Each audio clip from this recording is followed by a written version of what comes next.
kalau kata Zakir Naik ya dalam keyakinan kita masuk neraka, dalam keyakinan kita. Itu tunggu dulu ya. Ini kita ngomong pakem dasar dulu ya. Masuk neraka. Beliau punya analogi sederhana gini. Ini boleh sepakat boleh tidak dengan analoginya ya. Tapi kalau dalilnya saya kira kita semua jelas dan harus kita yakini sebagai keyakinan kita. Kalau kata beliau gini, ini penjelasannya ke orang itu. Karena kan ini kan beliau berhadapan orang yang nggak percaya sama Quran kan, dibuat analogi ini. Misalnya Anda kuliah dan Anda terdaftar sebagai mahasiswa di perguruan tinggi tersebut. Bersama dengan Anda ada teman Anda ikut kuliah juga, nemenin Anda kuliah, tapi dia tidak terdaftar. Sebagaimana Anda rajin, dia rajin. Bahkan bisa jadi lebih rajin daripada Anda. Bahkan bisa jadi dia lebih pintar daripada Anda. Tapi begitu waktunya wisuda, Anda di wisuda, dia di wisuda enggak? Enggak. Kenapa? Karena dia tidak terdaftar. Nah, surga itu ada pendaftarannya. Pendaftarannya adalah miftahul jannah la ilaha illallah. Jadi kalau tidak teregistrasi masuk surga, maka dia nggak bisa masuk surga, harus terdaftar. Kalau nggak terdaftar, nggak bisa masuk. Walaupun dia baik. Satu dulu, itu kalau kata siapa? Zakir Naik. Terus saya pernah mendengar penjelasan ustadz yang lain, saya lupa ustadz siapa itu. Beliau bilang gini, dan ini memang ada riwayatnya nanti, ada dalam kumpulan diskusi itu. Jadi orang di luar Islam itu ketika berbuat baik, ada pahalanya. Ada pahalanya. Dan nanti di akhirat ditampakkan pahalanya kepada mereka. Itu pahala kamu, silakan dinikmati. Tapi dia nggak punya password untuk ngambil itu. Jadi dia nggak punya password untuk menikmati pahalanya itu. Dan passwordnya itu la ilaha illallah. Kalau kita karena umat Muhammad, Muhammadur Rasulullah. Passwordnya itu. Dan dia nggak punya password itu. Diberikan pada mereka itu pahala kamu nikmati. Tapi dia nggak bisa menikmati, nggak punya passwordnya dia. Nggak punya kata kunci yang membuka kenikmatan-kenikmatan itu. Ini analogi yang kedua. Nah, dalam sebuah diskusi dengan orang SVP saat itu, ada ibu-ibu yang ngomong gini ke saya itu. Kasihan dong Ustadz itu, tokoh-tokoh di luar Islam yang baik-baik itu. Akhirnya kalau mereka harus masuk neraka.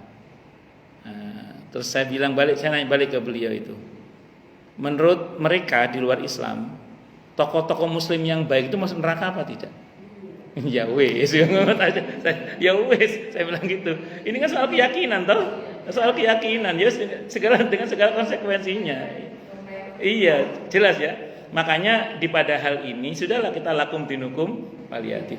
Tapi jangan terus gini ketemu orang non muslim, ahli neraka kamu. Ya jangan gitu. Kenapa? Karena hidup masih koma. Hidup itu masih koma, belum titik. Ngatan nggih Bu nggih? Ya, itu kira-kira gitu. Dan gini, kalau kepada orang di luar Islam itu kita jangan ngomong soal akidah karena itu urusan dapur. Yang penting itu sajiannya saja enak. Apa itu akhlak yang baik, ya muamalah yang baik, tampakkan jujur kita, amanah kita, rendah hati kita, supaya orang tertarik kepada Islam, gitu loh. Maju saya dulu di sini pernah ditanya oleh Bu Ici seingat saya. Enggak tahu Bu Ici masih ingat apa enggak itu nanya, apakah kita harus mengajak orang di luar Islam untuk masuk Islam? Saya bilang harus, saya bilang. Nah, tapi harusnya itu bukan berarti terus ayo masuk Islam, bukan itu. Tapi tunjukkan akhlak Islam kita. Nah, ya jadi jujur, santun, dermawan, murah senyum yang baik, pokoknya baiklah pada Islam. Harapan kita semoga mereka tertarik untuk masuk Islam. Jadi enggak harus ngomong. Nah, saya itu ngomong gini itu terus ada jamaah saya. Beliau itu pernah ikut tugas suaminya di Singapura.